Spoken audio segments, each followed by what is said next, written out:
বাহরাইনে মহানবীর জন্মদিনে সরকারি ছুটি ঘোষণা, সৌদির জুবাইলে প্রবাসীদের জন্য বিশেষ কনসুলার ক্যাম্প, আমিরাতে মিসাইল সতর্কতা, বাসিন্দাদের নিরাপত্তা নির্দেশনা, ওমানে অবৈধ মানি ট্রান্সফারে এক এশীয় প্রবাসী আটক, কাতারের প্রধানমন্ত্রীর সঙ্গে পররাষ্ট্রমন্ত্রী ডক্টর খলিলের বৈঠক, কুয়েতে প্যান্টের বেল্টে করে সোনা পাচারের সময় বিমানবন্দরে আটক 2 প্রবাসী। এসব খবর নিয়ে আজকের মধ্যপ্রাচ্যের নিউজ আপডেট, সাথে আছে আমি মাহবুব শারক। শুনছিলেন শিরোনাম, এবার পুরো খবর। বাহরাইনে মহানবী হজরত মুহাম্মদ সাল্লাল্লাহু আলাইহি ওয়াসাল্লামের জন্মদিন উপলক্ষে সরকারি ছুটি ঘোষণা করা হয়েছে। 25শে আগস্ট 12ই রবিউল আউয়াল 1448 হিজরির দিনটিতে এই ছুটি ঘোষণা করেছেন বাহরাইনের যুবরাজ ও প্রধানমন্ত্রী prince Salman bin Hamad Al Khalifa. দিনটি উপলক্ষে বাহরাইন জুড়ে দেশটির সব মন্ত্রণালয়, সরকারি অফিস, সংস্থা, জনসেবা প্রতিষ্ঠান বন্ধ থাকবে।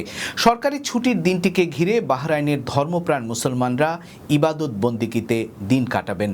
মসজিদে ও ঘরে ইবাদত বন্দিগি, কোরআন তেলাওয়াত করবেন নাগরিক ও বাসিন্দারা। শুধু বাহরাইন নয়, মধ্যপ্রাচ্যের সব দেশে এবং মুসলিম উম্মার সকল দেশে ধর্মীয় ভাব গাম্ভীর্যের মধ্য দিয়ে দিনটি পালন করবেন ধর্মপ্রাণ মুসলমানরা।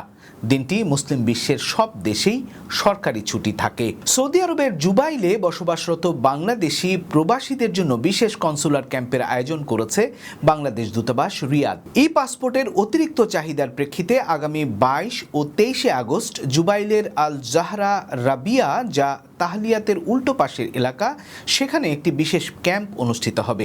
দূতাবাসের 18 আগস্টের জরুরি বিজ্ঞপ্তিতে জানানো হয়, এই কনসুলার ক্যাম্পে শুধুমাত্র জুবাইলে বসবাসরত প্রবাসীদের পাসপোর্ট সেবা দেওয়া হবে। জুবাইলের বাইরে অন্য কোনো শহর থেকে আসা সেবা প্রার্থীদের এই ক্যাম্পে পাসপোর্ট সেবা দেওয়া সম্ভব হবে না। এছাড়া দাম্মাম থেকে কোনো সেবা প্রার্থীকে জুবাইলে না আসার জন্য অনুরোধ করেছে দূতাবাস। দাম্মাম থেকে কেউ জুবাইলে এলেও তার পাসপোর্ট আবেদন গ্রহণ করা হবে না। বিজ্ঞপ্তিতে আরও জানানো হয়, দাম্মামে বসবাসরত প্রবাসীদের জন্য 18 আগস্ট থেকে 5 সেপ্টেম্বর পর্যন্ত বিশেষ কনসুলার ক্যাম্পের আয়োজন করা হয়েছে। দূতাবাসের এই উদ্যোগে প্রবাসীদের সহযোগিতা চাওয়া হয়েছে। সেবা গ্রহণের ক্ষেত্রে নির্ধারিত এলাকার নির্দেশনা মেনে চলার আহ্বান জানিয়েছে বাংলাদেশ দূতাবাস। দীর্ঘ বিরতির পর 18 আগস্ট আমিরাতে মিসাইল সতর্কবার্তা জারি হয়। ইরান থেকে সংযুক্ত আরব আমিরাতের দিকে 2টি ব্যালিস্টিক মিসাইল ছোড়া হয়েছে বলে অভিযোগ করেছে দেশটির প্রতিরক্ষা মন্ত্রণালয়। এর মধ্যে একটি আমিরাতের জলসীমার বাইরে আর অন্যটি জলসীমার ভেতরের সাগরে পড়ে। এ ঘটনায় স্থলভাগের কোনো ক্ষয়ক্ষতি হয়নি। তবে আঞ্চলিক উত্তেজনার মধ্যে আমিরাতে বসবাসরত প্রবাসীদের সতর্ক থাকার পরামর্শ দেওয়া হয়েছে। কোনো জরুরি সতর্কবার্তা পেলে দ্রুত ঘরের ভেতরে বা নিরাপদ স্থানে আশ্রয় নিতে বলা হয়েছে এবং সরকারি অল ক্লিয়ার বার্তা না পাওয়া পর্যন্ত সেখানে থাকতে হবে। জানালা ও কাচের দরজা, বারান্দা, ছাদ খোলা জায়গা থেকে দূরে থাকতে বলা হয়েছে। ভবনের ভেতরে থাকলে জানালা ও বাইরের দেয়াল থেকে দূরের কক্ষ বা করিডোর বা নিরাপদ স্থানে অবস্থান করা উচিত হবে। বাইরে থাকলে দ্রুত কাছের নিরাপদ ভবনে যেতে হবে। মিসাইল বা ড্রোনের ধ্বংসাবশেষ দেখতে পেলে কাছে যাওয়া, স্পর্শ করা কিংবা ছবি তোলা যাবে না। এছাড়া হামলা, বিস্ফোরণ বা আকাশ প্রতিরক্ষা কার্যক্রমের ছবি, ভিডিও ধারণ ও সামাজিক মাধ্যমে ছড়ানো থেকে বিরত থাকতে বলা হয়েছে। ওমানে প্রবাসীদের ঘিরে পৃথক 2টি ঘটনায় সতর্ক হওয়ার মতো তথ্য দিয়েছে রয়্যাল ওমান পুলিশ। আল বুরাইমিতে লাইসেন্সবিহীন অ্যাপ ব্যবহার করে প্রবাসী শ্রমিকদের আন্তর্জাতিক মানি ট্রান্সফারের অভিযোগে এক এশীয় নাগরিককে গ্রেপ্তার করা হয়েছে। পুলিশ জানিয়েছে, আর্থিক লাভের উদ্দেশ্যে তিনি একদল প্রবাসী শ্রমিকের হয়ে এই কাজ করছিলেন। তার বিরুদ্ধে মামলার প্রস্তুতি চলছে। অন্যদিকে দোফার গভর্নরেটে পুলিশের মাদক বিরোধী অভিযানে 65 কেজি ক্রিস্টাল মেথ সহ 2 ব্যক্তিকে গ্রেপ্তার করেছে পুলিশ।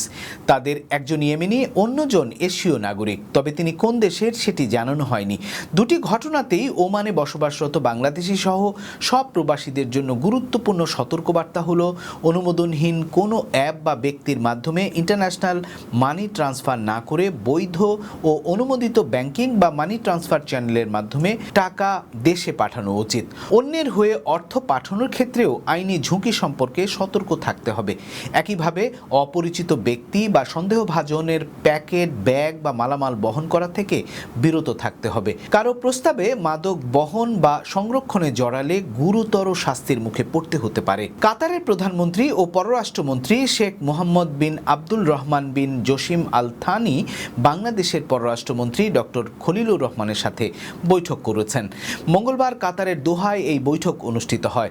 বর্তমানে কাতার সফরে থাকা ডক্টর খলিলুর রহমানকে জাতিসংঘ সাধারণ পরিষদের 81তম অধিবেশনের সভাপতি নির্বাচিত হওয়ায় তাকে অভিনন্দন জানান কাতারের প্রধানমন্ত্রী। বৈঠকে কাতার ও বাংলাদেশের দ্বিপাক্ষিক সম্পর্ক এবং পারস্পরিক সহযোগিতা আরও জোরদারের উপায় নিয়ে আলোচনা করেন দুই নেতা।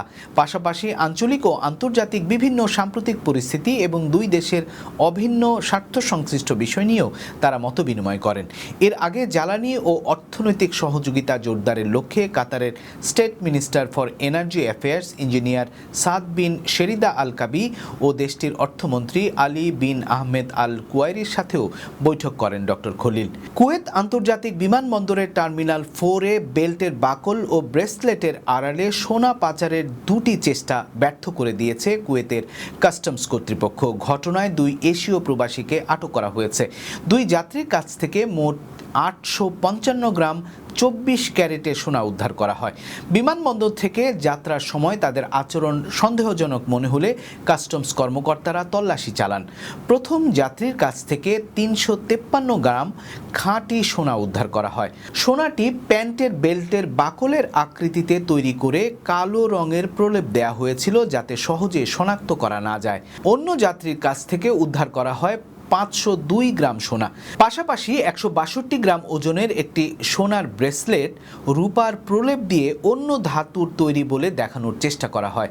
কাস্টমস কর্তৃপক্ষ জানিয়েছে উদ্ধার করা সোনা এবং আটক ব্যক্তিদের বিষয়ে প্রয়োজনীয় প্রতিবেদন তৈরি করা হচ্ছে।